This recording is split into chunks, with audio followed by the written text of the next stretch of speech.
Welcome to Psychic Bent. My name is Carrie. And I'm Kim. We are two sisters wanting to help other psychics learn and grow in their abilities and to help educate about spirits, angels, and everything psychic. Hello, listeners. Welcome back to Psychic Bent. This is our 11th episode. Wow. Yay. We can't believe it. Thank you all so much for listening, and we hope you are enjoying the podcast. Today we are going to be discussing grounding and protection, which are very important practices to do daily. Now, grounding is centering yourself in the here and now and connecting with Earth to bring balance. Protection is shielding you and your space from negative energies. Carrie, why don't you go ahead and teach us about grounding and protection? I'm really interested in these two topics. Oh, me too. It's so important to understand the difference between spiritual grounding and protection. And they both work hand in hand. And honestly, these are the best tools in your toolbox, in my opinion. Do you know how to ground yourself spiritually and be protected from unwanted energies? Do you understand how important spiritual grounding and protection are? Grounding is your connection to the physical world, and it acts as a form of spiritual shielding against negative energy, both outside of yourself and within yourself. Spiritual protection is something that everyone should be aware of and should know how to do, regardless of any of your religious beliefs. Negativity in any form can be damaging to the human energy field, known as our aura. Fear, anger, depression, negative people and places, arguments, and abuse create negative energy that can cling to you or build up in your home and cause problems over time. Grounding and protection can be performed daily with a very quick and simple intention ceremony. I know that with negative energy, you can definitely feel it whenever you walk into rooms or places sometimes, that's really heavy. Yes. Anytime you have an argument or anytime you clean your house, you should cleanse the area to just get rid of anything residual that could be clinging to the space or to you, or anytime you move into a new home. And maybe even after you have visitors into your house, I think maybe they could possibly be leaving some things behind. Yeah. We all bring something different to the table a lot of times. Being a psychic, if you are an ungrounded psychic, you could pick up things. We talked about that last night, how you could pick up something that you didn't know you even picked up. Right. Just because your vibration is low, you're not protecting yourself, you're not cleansing your aura, and you're not doing just some simple psychic hygiene, to help out. So I think that's very important. And I know that as an empath, you could go into some place where there's negativity and all of a sudden you're very negative and you don't know why. Like we covered in the empath series. Right, yeah. And this is a situation where it's like, okay, you're going to release it like we have talked about. But if it's your home you walk into and there's that negativity, well, somebody might have gotten bad news that lives in the house and it's emitting from them. And so it's simple clearing would work for that. Or they may have even gotten a phone call. Yes. That turned into a difficult situation. Right. So, there's multiple things that can cause negativity, but getting rid of that energy, that's more about protection.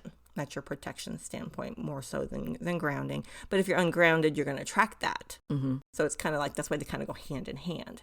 Do you have any stories you want to put in there? No. This is the first podcast that Kim and I are actually in the same room together. So this is kind of different for us. Yeah. So I'm actually looking at her. Yeah, exactly. While we're talking. Hey, sis. No. They're here in North Carolina giving us a visit. And so this is a little different. So I'm kind of enjoying it. I don't know. She might be sick of me by now, but I'm enjoying it. No. I am enjoying it too. It's fun. It's like old times. So we're going to jump into grounding to the earth. Everything in the universe and beyond is made up of energy. This means that your body and everyone else's body are energy that appear in the physical form. So if everything is energy, then everything, including your body, thoughts, and emotions, are energy-based. These emotions are thoughts as well. When you are feeling absolutely joyful or completely dejected, your outward interference pattern changes. People can actually feel that you're in that specific state. So what do you do in the case of negative emotions causing negative energy in your personal space? In the case of physical energy, like lightning or with electrical currents, we ground our houses and our buildings so they do not get hit or destroyed or severely damaged. That is why we don't go out in a lightning storm. Although some people do. Yeah. Like, don't watch the storm from the porch, Kim. Yes.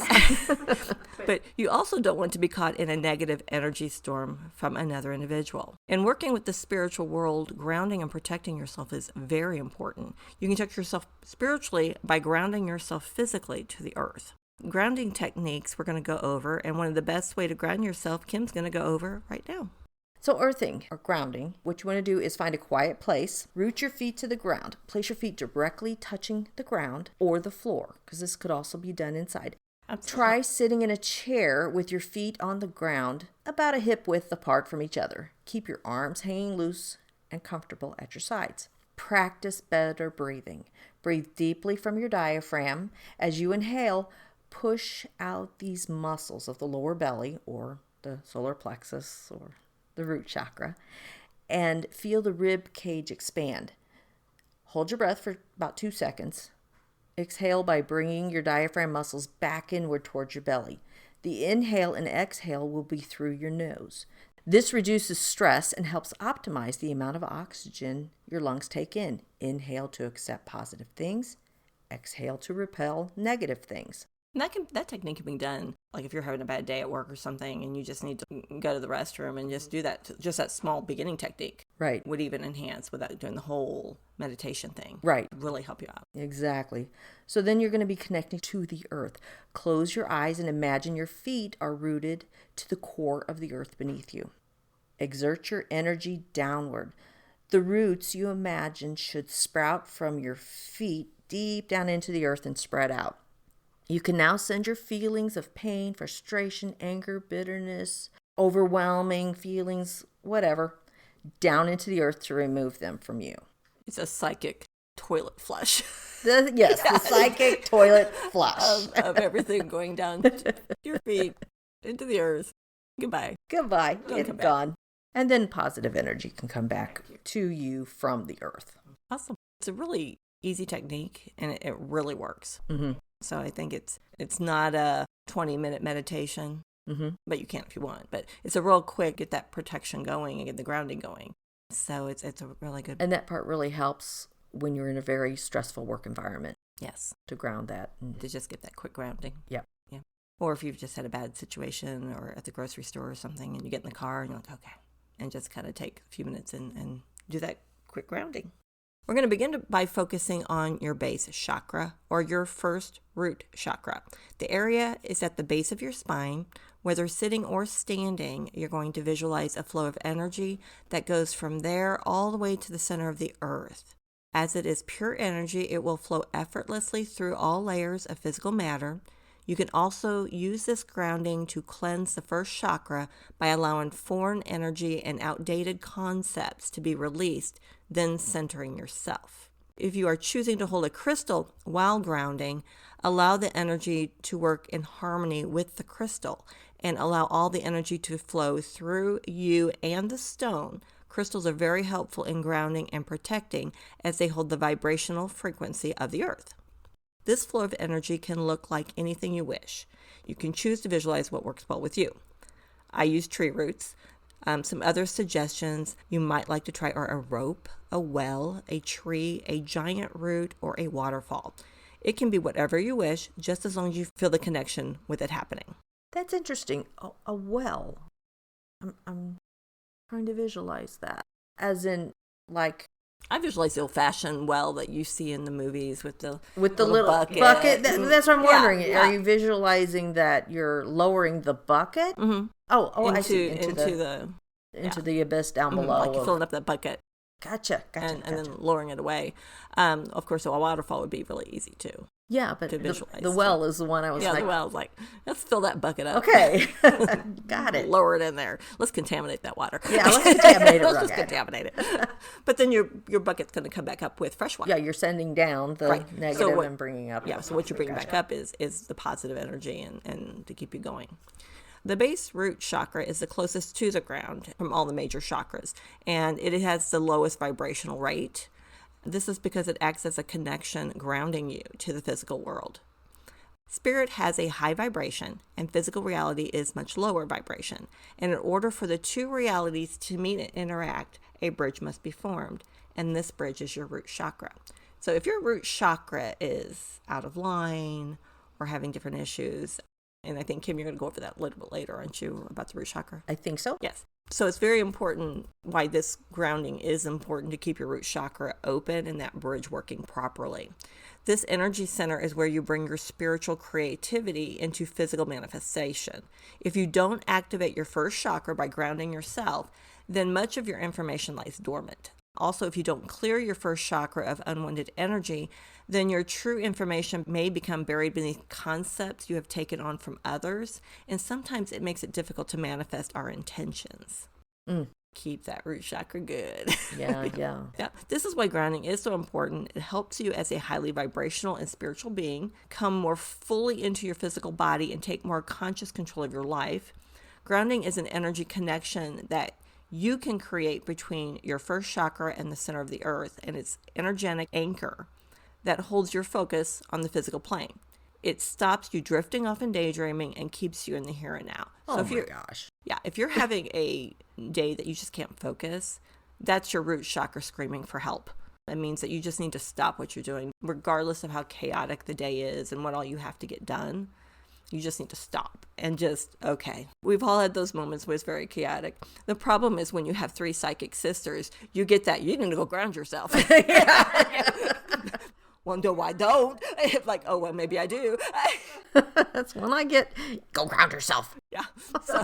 So that's the bad thing about having a family of psychics is people tell you to go ground yourself. And then you defensively say, I don't need to. And then you go sulkingly off to ground yourself because obviously you do. Like, make me. No. You can't tell me what to do. Let me go check my stuff. Kim, didn't you find some interesting things on earthing? Yeah, I did. Well, earthing, things you can do for earthing, and something else that's interesting that I found. Okay. Walking barefoot in the grass is definitely one way to do a quick earthing moment. Laying on the ground in the grass and letting the sunshine warm you up and look at the clouds. That's definitely a way that you can just connect with, you're not only connecting with the earth, but the sun. And I just love to just get the sun to hit me. Oh, yeah. Yeah. Besides the vitamin D, it just invigorates. It's wonderful. It recharges you, definitely. Submerging in water. Some people could submerge all the way. That's not going to be me outside, but walk along the beach, wade in the water and feel the wet sand beneath your feet, or sit by the ocean or a river and just listen to the sounds of the water. That's things that we've covered before in other of our episodes, but they are important. Worth repeating. Bird watch or sit outside and listen to the birds sing. That's one of my favorite things to do personally whenever I'm just needing to decompress. Mm-hmm. Kim, I have to tell you, Kim was trying to do that the other day here, and she had on these flower pants, and she went outside on the deck to just kind of decompress, and the hummingbird thought she had flowers, and it kept buzzing her, and it was quite funny. Yeah, it was. Kept trying to get my pants. She didn't get much earthing done or grounding. No. She had to come back in, but the hummingbird really was interested in those pants. Yes, it was. I put those away for this trip. I squirreled. Oh no, I digress. Go to the park and just sit outside and breathe in the fresh air. Take your time and just enjoy it. And turn off the electronics and enjoy the peace and quiet. That is very important whenever you're trying to ground. Yes, it's so difficult to just leave it in the pocket and not look at it even. Because if you're outside, you do want to keep it if you need help for any reason. Do some gardening. That's a good way. You're working with the earth. You're working with the ground. Grounding doesn't have to be just your feet. You can use your hands to touch the ground, and it's just as effective. So one of the things I found that it was really interesting is using grounding equipment, which can be found online, like grounding mats, sheets or blankets, socks, or bands and patches. Mm-hmm. I had no idea. Well, I ordered a grounding mat. I didn't know Kim had researched all this, and I had ordered one off Amazon. I had ordered at the same time an acupressure mat to help with, to me it's helping ground, but it's painful at first. And at the same time, I ordered a grounding mat, and only the acupressure arrived, and the grounding mat got shipped, and no one knows where it's at. So I'm not supposed to have that particular grounding mat, and I put the grounding mat on hold for right now because I'm evidently not supposed to have one at this moment. But it's funny is I ordered one, and then she brings it up, and I'm like, yeah, I ordered one, but it never showed up. I was like, and these are things that you plug into a Yeah. power source, and I guess they send electricity in there, Yeah, but in theory, it's supposed to, like, if you use it for sleeping, in theory, it's supposed to give you 8 hours of good sleep. Right. Because you're grounded. And when you're grounded, you're relaxed. And you're sleeping and I was willing to sign up for this, but I will try it again. But yes. I don't know. I knew one person that had a grounding mat that they used for sleeping. It was someone I knew a couple years ago. And, I was just kind of like, okay, whatever, but they swore by it. That is so interesting. It could be good if you also have a high stress job. I would think that having, but it's like, which one do you go with? Right. What exactly? So if any of the listeners has any of these grounding equipments, and tell us what you have and how you like, if you like it or not, so it would help our fellow listeners. But it just sounds like a great idea. Yeah, definitely. Now, some of the health aspects of grounding, as far as benefits or not, these are just what could be helped with the grounding. Mm-hmm. Like chronic fatigue, for example. Fatigue levels could decrease with the grounding mats. That's one of the benefits that they talk about. It's helping you sleep. Right. Exactly. Get some good sleep. Chronic pain, lower pain levels from exercise recovery. It could also help with anxiety and depression. Grounding therapy can definitely improve your mood. You always feel more rejuvenated, recharged, just in a better mood whenever you do this. And of course, you just talked about the sleep. It can improve the length of sleep and reduce sleep disturbances. And cardiovascular disease, it could reduce blood pressure levels because you are focusing on your mind and your body and calming everything down. So that could lead to lower blood pressure, but please do not stop the treatment that your medical professional has prescribed for you. What your doctor is working with you on, don't stop any of that medication or anything that you may be needing. Well, yeah, you don't want to just go ahead, I'm not taking this anymore just because I'm going to get a grounding mat. But these are things that could help in that area. Right. Yeah. Could help in that area. Yeah. The grounding is really important. I know for a while there, my blood pressure was like crazy high. And of course, I have strange intolerances and I cannot take a lot of medications. So I don't like to try something new because if my body doesn't like it, I end up in the emergency room. And not only is that not fun, it's expensive. Oh, definitely.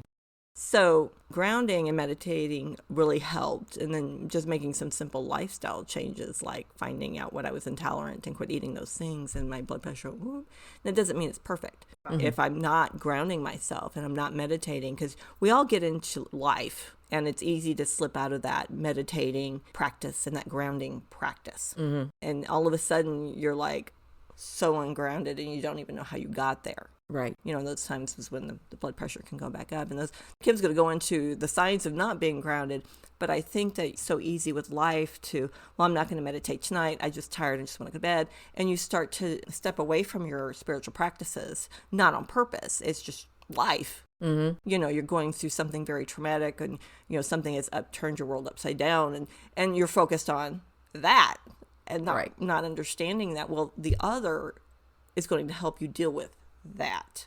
Right. Going to your meditation process is going to help you with that. Grounding is going to help you with that. But it's just life happens and we all do it. Everybody's like, oh, wait, I didn't meditate in 3 days? Really? Well, no wonder I'm all upset. So it's kind of, it happens. So when it happens, don't be hard on yourself. Just kind of check yourself out, get right back into the process, ground yourself immediately and start meditating and you'll feel so much better. Right. So some of the signs that you are not grounded may be feeling lightheaded, dizzy, or spaced out. That happens to me sometimes. Yep.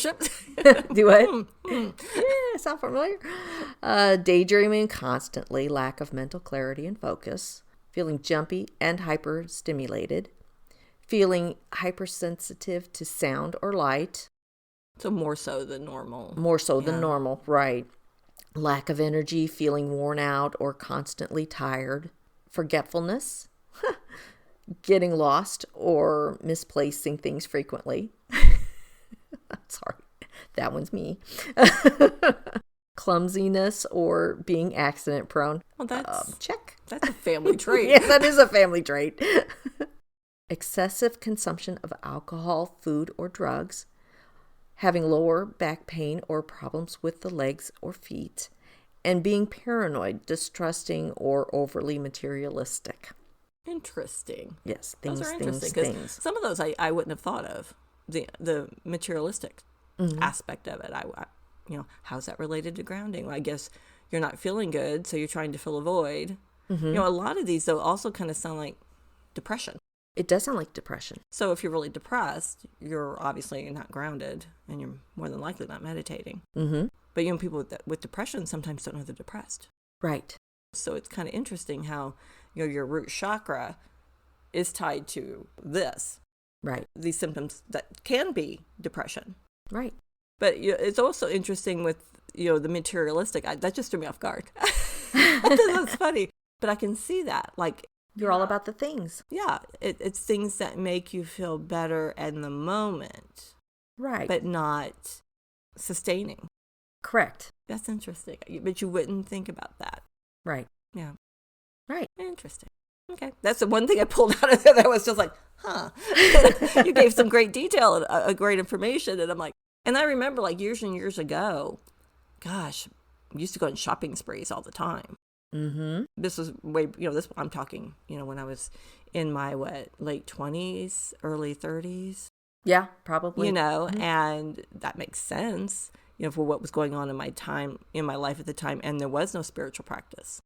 Right. You didn't have the spiritual practice. Right. So that makes a lot of sense. So everybody, okay, get off Amazon. Quit buying. Don't buy that. Put that back. Get it out of your cart. Okay, so we do have some benefits to the grounding. It makes us present in the moment and in our bodies. It brings us a sense of inner peace, quietness, and calmness, which I think everybody needs. Oh, yes. Those are very important. It also brings harmony and balance. It helps with mental clarity and focus. And it also helps us release the negative energy, as we've talked about, and brings us positive energy. Makes us feel connected to the earth and our spiritual path. It reduces sleep disturbances. It improves the immune system. And it does help with chronic pain. It helps reduce that because you're not focusing on that pain as well. Right. You are focusing on staying connected to the earth. Well, it was funny as I mentioned the acupressure mat, and I have a broken tailbone, which has caused sciatic issues. But you also want to wonder if, because of the period of time I had without being grounded back before we knew what grounding was, that I almost wonder if that's a residual effect from that period. Oh, that's because when I lay on the acupressure mat, I can feel around my tailbone area, like muscles giving, like it's really weird feeling, but it's just almost like something just went, let go. And yesterday, because I'm on the grounding mat for at least 20 minutes, I'm thinking, well, I might as well just meditate while I'm here, because and I put on meditation music that was for releasing negative energy, because I figured my tailbone area, right? So, and it's funny is I put a quartz on my third eye and play like 5 minutes in the meditation, clunk, rolled off my head. I'm like, okay, well, that doesn't need to be there, But yeah, it was just kind of an interesting way of meditating. Yeah. Because I was working with my root chakra per se because of my tailbone area, and that is where your root chakra is located. And I've been, I try to do it like 5 times a week. It doesn't get as painful the more you do it, but I do have more mobility. And I'm like, oh wow, didn't realize I was so stiff old lady. I'm not an old lady. I'm just joking. But as a side note, that I can tell my mood is better doing that, which ties into what you were saying about how important the grounding is. Now, this is a different type of grounding, and it's working for me. Right. Because I do have an issue with my tailbone. So it's just kind of interesting to say, well, that's the type of grounding too. Yeah, it is. Yep. Do you have any stories you'd like to throw in there? No, but my bottom of my foot is kind of doing a painful little. You need to stand up? Nope. Okay. Nope. Just we're talking grounding. I Yeah, just thought it was maybe- interesting that my foot started Maybe doing you need to go something. ground. Maybe. I got my meditation in this morning. I don't know about you, but I got mine in. It's hard to meditate when you have house guests, by the way. Yes, it is. That's again going back to how your routine can get broken up. Right. Because it's real easy to not ground yourself or do we're going out to dinner now, or we're going to go do this now, or we're going to go look at the waterfalls now, and it's real easy to kind of lose that moment to go meditate in your private space, because you don't have a private space when you're visiting someone. Yeah. Or when someone's visiting you. Or vice versa. Yeah, exactly. Yeah. So very easy to lose your space whenever you are a visitor somewhere else. Yes. Just not the... And you get out of that practice. And then when you get home, you got to unpack, you got to do these things you got to catch up on when you were gone, and you're still out of that. Right. So it's real easy for that to happen, and just get yourself right back into the grounding. Right. And meditation. Okay, so we're going to go into many ways to protect yourself in your space. Now, protecting yourself is very important, but so is protecting your space. Mm-hmm. Protecting yourself or your space, while you're working with spirit or just in everyday life, it's very important. There are many ways to protect yourself before beginning any meditation, visualization, or ceremony. You can utilize the crystals that hold a vibration frequency for protection, and some options are black tourmaline, shungite, hematite, jet, tiger iron, salt, selenite, or smoky quartz. You can grid a particular room in your home, or your entire home, or even the perimeter of your property. Now, it's very important, I'm going to go back into this, before you do anything, you should do protection. That's very important. Right. A lot of people, if they want to do an oracle cards, or if they're going to do a tarot or a Ouija board, if they just jump right in and they're not giving any protection, and they're not going through their personal ritual for doing this, then they're kind of going rogue, going in without protection. And, you can draw spirits and energies to you that are not best for you. And that's the whole point of protecting yourself, is to kind of let your guides and angels come in and surround you and protect you before you start anything. Just to make sure that you're not getting a lower level sneaking in there and trying to tell you things that you think you're communicating with your spirit guide, but it's not. So it is very important for that protection before you do anything. Right. With working with stones, it's very important to cleanse the stone. You can cleanse the stone by putting the moonlight. A lot of people will cleanse all their stones during a full moon. You can cleanse your stone in sunlight. You can cleanse your stone in salt water.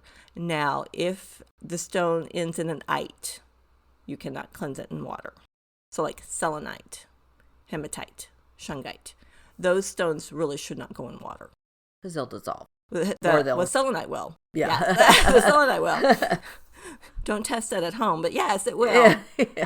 So, if you're going to, like I live in the mountains, I had put my stones in salt water, and I put them out on the deck in the sun. A beautiful sunny day. I thought, I'm going to go out and cleanse my stones. I look out there, and there's a raccoon running away with my plastic tub of stones, because it was a little storage container. I had to track that guy down, and he was losing stones left and right because he's running. I never got the container back, but I got some of my stones. So if you're going to cleanse your stones outside, be a little more careful than I was. Don't put it out where a raccoon can grab it and run. Yep. But so you do have different options for cleansing. You can also smudge your stone. If you want to wait to a full moon, but you just bought the stone, you can smudge the stone with, your sage or Palo Santo or whatever you use, and you've now cleansed it. So that you can use it, cleanse it, start asking the stone to work for you. You don't have to wait for the full moon, per se, to start using with that stone. Or the new moon. So you've cleansed your stone. Ask the stone if it will work with you to protect you and all that enter your home or space. To me, if you're going to use any stone for anything, you should ask the stone if it will work with you. Now, I'm in the metaphysical sense. I'm all about the stones. I've got stones throughout my living space, but they've all been asked, would you work with me and help me for different things that I feel that they can help me with? So I've yet to have a stone say no. My pendulum is a quartz. I've asked it to help me. It works very well for me, and it's very accurate. So it's very important to ask the stone if it will work for you in whatever you need it to do, in this instance, to protect you from bad energy, entities, just to keep your overall home and space safe. Send the intention to the stones as you grid your home, space, or meditation. Now, gridding your home is basically you're putting, in the aspect of protection, salt in every corner of the room, or salt in every corner under your bed at each post. Salting in your room after you've smudged is giving you an extra layer of protection. And you can use table salt. Some people like to use black salt, sea salt, Himalayan salt. It's whatever salt basically you want to give the intention to use to help for protection. I have salted my windowsills after smudging, and I have to give an extra layer of protection because that's an opening into the home. So salt is one way you could do it. A stone grid is you can have, like I have a rose quartz in one side of my bed. I have a green calcite on the other side of my bed. I have lepidolite in the windowsill, on each windowsill, and and I've got selenite throughout. Because selenite is huge at, taking negative energy and converting it, and a great stone for cleansing. You put I lay my stones on my selenite, but I have a lot of selenite throughout. So that's kind of different ways of making a grid in your home. And they actually have grids that you use for meditation that you could buy at the store. It's a circle or a square, and it's got little lines drawn through it, and you can create a grid that way. And that's something we'll go into further down the road when we start talking about your psychic toolbox. Okay. And different things like that. Right. But I just wanted to touch a little bit on what I meant by stones as you grid your home. Do you have any questions on that? No, Okay. not at this time. Okay. You can also protect yourself or space by smudging with the various smudge sticks. The sacred smoke clears the negativity from your aura or space. Smudge sticks can smoke quite a bit or have a pungent smell that some people can't handle. Right. Because sage can be very strong. Very strong. Smudging grass has a particular smell. That some people, sweet grass doesn't always smell sweet when you burn it. Yeah. So you do have other avenues to use if you don't want to use the smoke to clear the negativity in your space. You can use Palo Santo, which is another name for a holy stick. And that one has a citrusy frankincense smell. And it doesn't smoke as much as the sage does. I have smudging sprays. I make smudging sprays, and so I'll kind of give them a little Reiki energy, and I usually have a crystal in there or some tourmaline, and that's great for at work or when you're traveling and you're going to stay in a hotel, right? Or you get a rental car. You want to smudge that rental car because who knows what energy's been hanging out there for a while, and so it's very important to have different types of smudging. I personally have the traditional sage sticks, and then I have a dragon's blood sage stick, and then I have the Palo Santo. I have a smudging issue, guys. I need an intervention. I have the smudge incense cones and then an incense burner. I have issues. But it also kind of depends on what I'm wanting to do, because I use a smudge technique while meditating, and so that's where my incense burners come in handy. Right. I'm still smudging my space, but I'm not physically taking the smudge with the feather, taking the smoke. Because usually when you're going to smudge your home, you're going to open the windows. You're going to start at the top. You're going to work your way down to, from the basement, come up and kind of end at the same spot. But you usually have a feather and whatever source of smudge you want to use. If you're doing the spray technique, you're going to use a lot of spray. Oh, yeah. So I kind of recommend Palo Santo or another type if you can handle the smell. And just kind of take your feather and slowly go across the top of your smudge stick and let the smoke go throughout the entire room. Get the corners really well. Don't forget the closet. Go around the room, smudge your furniture, your bed, yourself, and go down the hallway, smudge everything. Work your way out. If you don't open any windows, the negative energy is just, or entities, if you're trying to get rid of entities, it's just basically doing a circle in your home because they can't get out. Make sure you have the doors open and windows open just to get everything out. And so do you open up cabinets too and everything when you're doing this? If I'm just moving into someplace, yes. Gotcha. I mean, if I've just moved in or if I'm going to do a good old spring cleaning, everything gets smudged. Gotcha. Now, I don't smudge animals. I don't believe in that. Some people do. My cat doesn't like it. Mm-hmm. You know, if I'm smudging, he's like, peace out. I'm going to go into another room until you're done with the smelly stuff, and I'm going to come back. But he likes the room. I mean, he takes a long nap after I smudge in the bedroom. Mm-hmm. You know, but he's a cat. That's what they do. That's what they do. But he seems to enjoy it. But I just don't feel that it's my place to smudge another living being or entity unless it wants it. Right. And some people, we joke at work that I'll take my spray out and don't make me. Yeah. And it's like, it might burn. Because, obviously the smudge spray is not going to burn, but it's kind of the joke of the place. It's the fun. Yes. But, smudging is very important. And you can even blend white sage and Palo Santo to try, if you like the sage smoke, but you want that little Palo Santo. And I'm sure you've seen them online. People make smudge sticks adding herbs and different things to that particular smudge stick. And so you can research more about that, but I definitely recommend it. If I'm in a hurry though, it's the smudge spray. Yeah. Because you don't want to start to smudge yourself and it's time to go to work and you're leaving this smoking sage unattended. Right. While you're not at home. So if I'm in a hurry, it's basically, I'm going to take my spray out and just spray myself and whatever. It was funny. I purchased a new vehicle in January and had it for a week. And I'm just like, what's wrong with this car? What's wrong? Oh, I didn't smudge. Smudged. I got the sage out and I gave it a good smudging, and it really had a much better feel to it. Much better feel. Yeah. Yeah. Yes. So that's kind of the whole smudge. How I smudge. I'm sure there's different techniques out there. That's just what is comfortable for me and seems to work with me.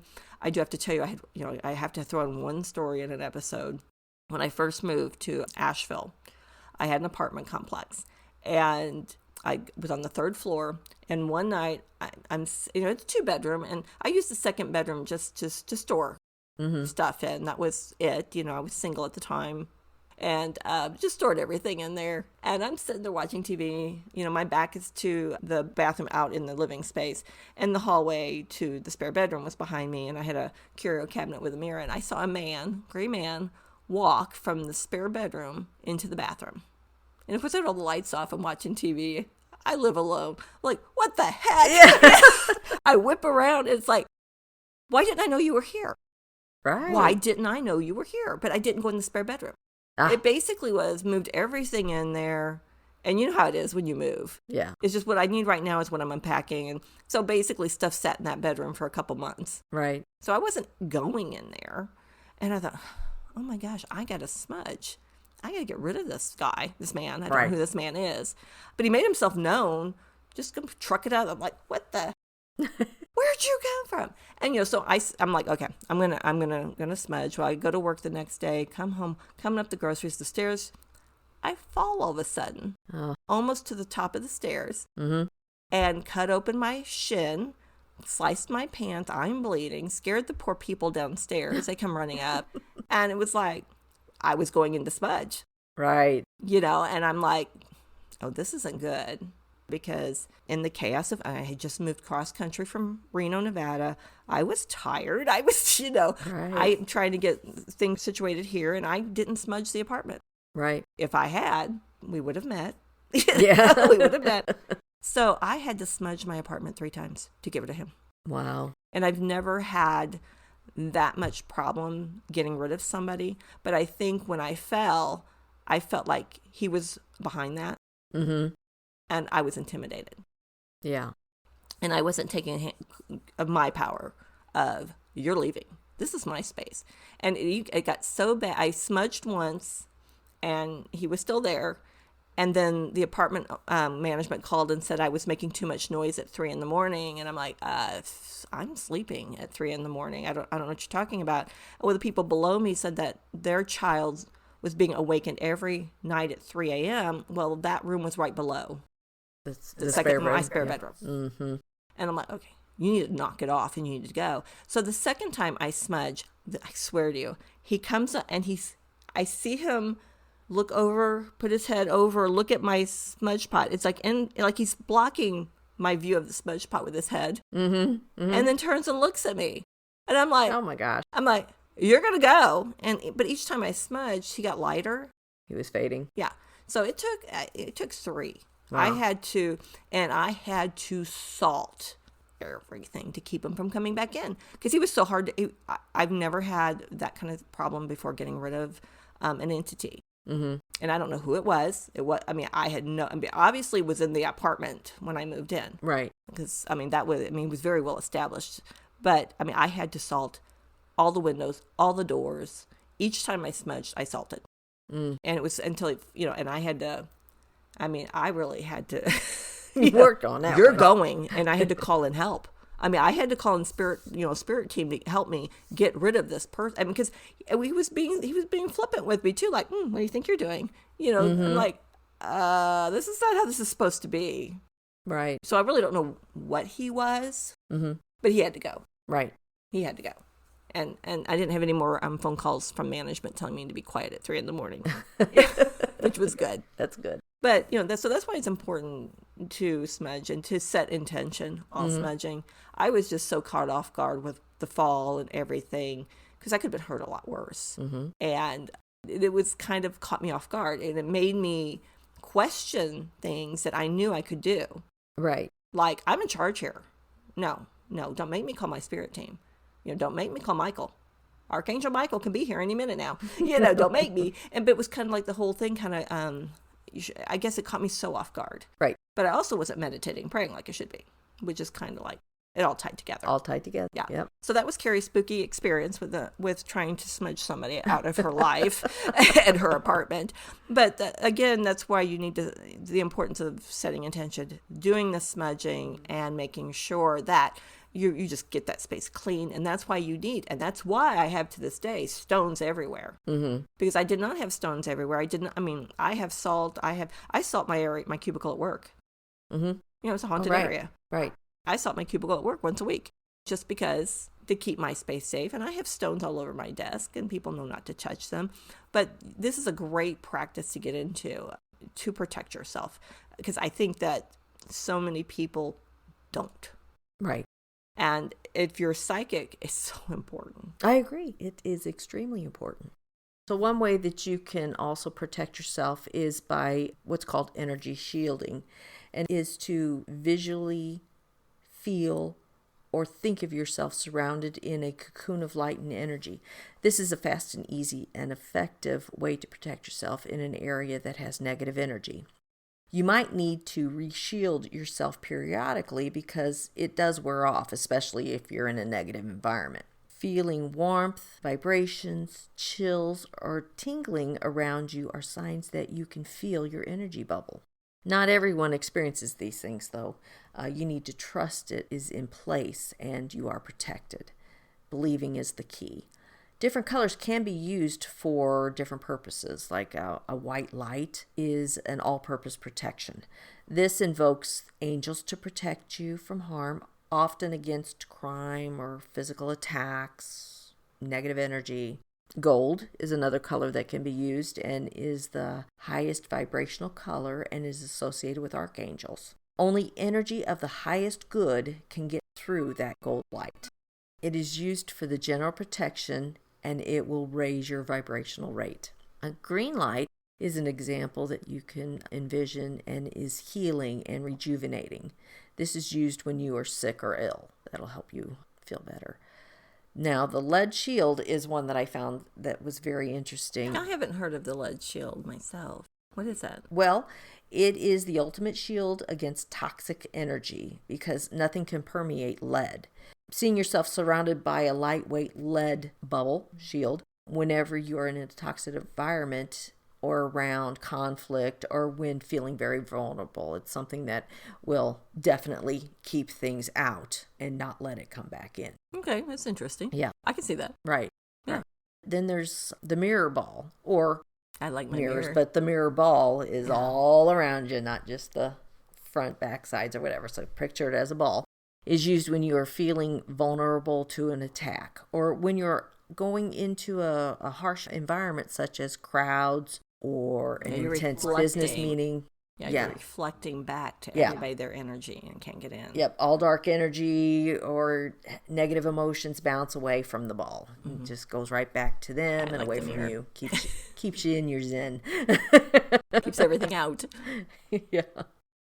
So those are great things you just mentioned with the different colors. I think that's real important, or different things you can use, because really what's going to resonate with you? What's the easiest for you to visualize? And the more you, of course, you visualize these things, the easier it's going to become. Right. Now, myself, going to bed at night, I like to visualize the white light completely surrounding me, the house, my family, just basically surrounding everything. That's to keep powerful energies from coming in, especially in the bedroom. To me, that is done. It doesn't take that long before you go to sleep. Just kind of visualize. And I also ask my guardian angels to come in, and just watch over for the night. That's just a simple thing that I have done. You do it frequently, whether you feel threatened or not. You really should just do it frequently, because over time that builds up a strong shield of protection that's always with you. Right. So if you're doing it all the time and not just, I feel like I need it today, you'll be much stronger. You'll feel much more protected, and you just keep reinforcing it day after day, and do it morning and again at night before bed, and as many times as you can through the day, and that's going to help reinforce that shield for you. Mm-hmm. Now, there's also some common plants and herbs that are very good from removing and preventing negative energy: aloe, anise, barley, basil, bay leaf, cactus, carnation, cedar, chamomile, cinnamon, clove, cumin, curry, dill, dragon's blood, eucalyptus, fennel, fern, flax, frankincense, garlic, ginseng, ivy, lavender, myrrh, onion, parsley, peppermint, pepper, rosemary, sage, thyme, and violet. That's quite a list. It's a yummy list, actually. I know. Now, I don't know if you do this, Kim, but during the winter months, I love to... Now, I do it with the cuties or the mandarins because I'm allergic to oranges, but I'm not allergic to the mandarins and the cuties. And I will put that in water on the stove, and I will put herbs in there with it, like cloves, cinnamon. It just smells like the holiday. Right. But I'll leave that, and I'll put sage and thyme in there, and I'll just leave it on the stove simmering. Just keep adding water to it. It just makes me feel good. It makes me feel relaxed, but it's also removing negative energy in the house, and it's removing things. And like, I can't do the chamomile or the cedar, right? Because those are things that I am allergic to, or the bay leaf. But everything else, if you think about it, has such wonderful smells. Right. And you could just even put some peppermint or rosemary and sage and thyme or whatever any time of year in a pot, or essential oil drops. And just basically you're just protecting and removing. Right. And it's real easy to do. And it smells good. And it smells good. Exactly. And a lot of people will take their pot of stuff that they do in the wintertime, and a lot of time there's cedar in there and different things. And then they take that water after they've used it most of the day and save that water and use it for cleaning. Oh, good idea. Because you've got cedar, you've got, so you got your pine cleaning in there and stuff. So a lot of people do use that water. I don't throw the water out, down the drain. I'll take it outside, and I just return it back to nature. And with all the herbs that are in there, it just all go with it. Right. That's personally what I do. You can also fill some dishes with protective herbs and place them on tables and shelves throughout your home. Just make sure that the herbs that you have are not toxic. If they are, just keep them out of reach of children or animal so they don't get in there and eat on them. But I have personally in my room herbs in a teacup. I have a teacup and saucer that Mom had given me once. And so I have those in there that I add essential oil to. Right. And it's just a nice little added little protective, and it makes me think of Mom, and I know she's here protecting as well. So you can do this throughout your house, and it smells good. Right. I mean, I've got Palo Santo chips throughout my space because with crystals in it, just active reinforcement. That's just my personal, how I feel protected, and it makes me feel good and safe, and it's taking care of things, getting rid of the negativity, which is very important. You should replace your herbs every few months.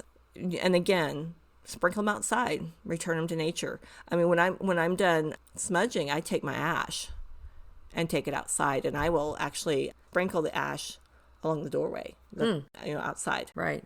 And I do that with smudging my incense. Your incense, my incense cones, residue or whatever. I will take them out, and I take them and I'll set them in my space along out there. So it's really, to me, nice to give it's like protective herbs are now in front of my door because those ashes are there. Exactly. So it just, makes me feel a little more protected.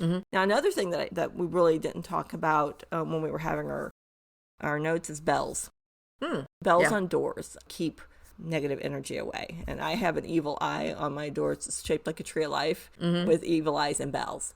And that's a little added because the house that was haunted, you kind of needed that little extra on the door to kind of keep nobody come in, so you can do bells. It doesn't have to be ornate bells. It's just some bells. Right. Just, and a little bell on the door. A little jingle. Yeah. And that is a great addition to your protective toolbox. We know the value of using crystals for protections. I'm a big believer in wearing or carrying them with you. I think that stones come into our life for a reason. Right. And then when we lose them or when they break, we no longer need them. Right. And when they break, I usually put them in one of my potted plants. So if you're at my house and you look at my plants, don't be surprised if you see a stone stuck in there.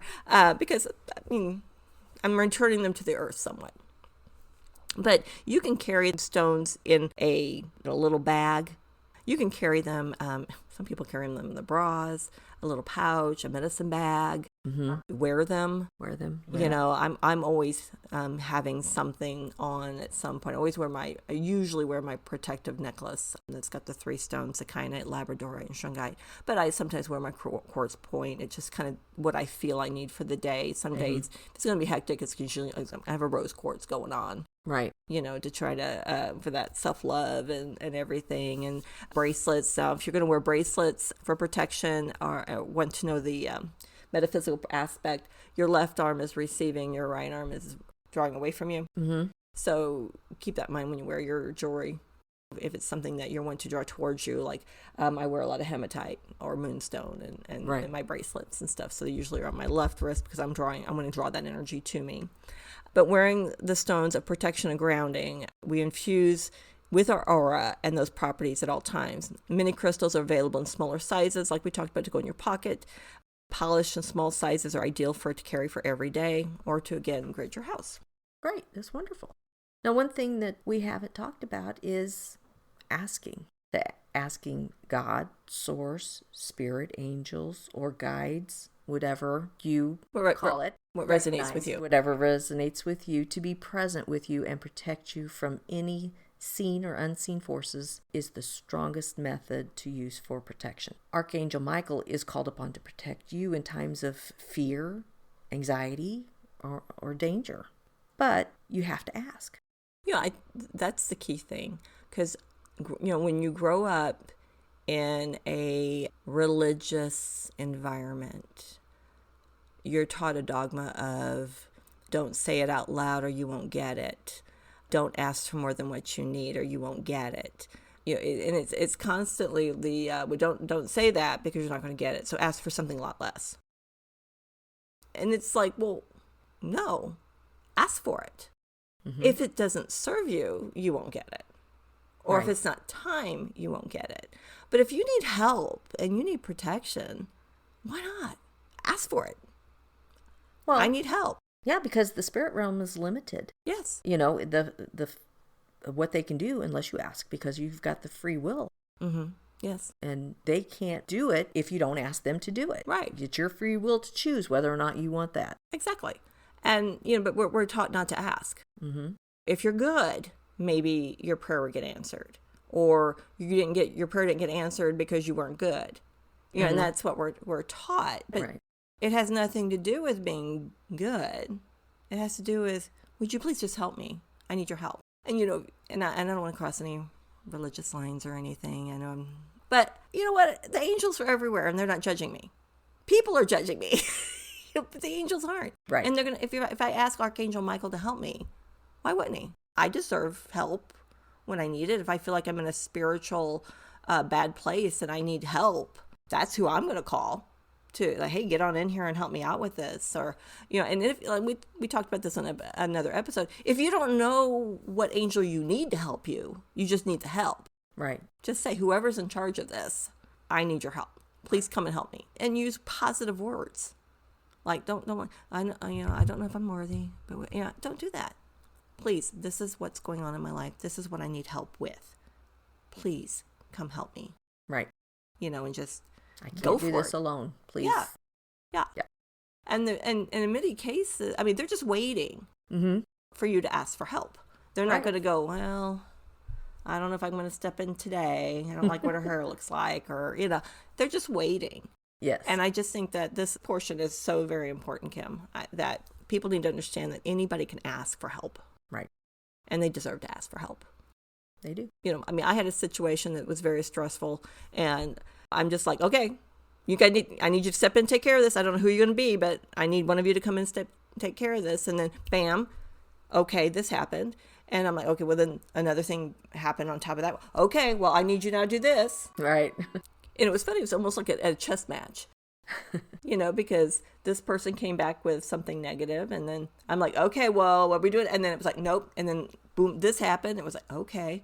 And it's been going back and forth. It's like, okay, so I need to trust the process. Right. I need to not pull it back after I ask for help. But okay, that's me. Okay. I'm done. Go ahead. I just think it's important that it's very important. We all deserve to ask for help. Yes, that's true. No one's unworthy. Everybody deserves to ask for help when they need it. Right. And it's not conditional. No, and it's not an entitled thing. Right. Yeah. Okay, well, that's all I have. Do you have anything else to go with this grounding and protection? Well, I think I've had enough tirades. I just got blah, blah, blah, blah, blah. No, I think that this was a very good episode. Hopefully our listeners think so as well.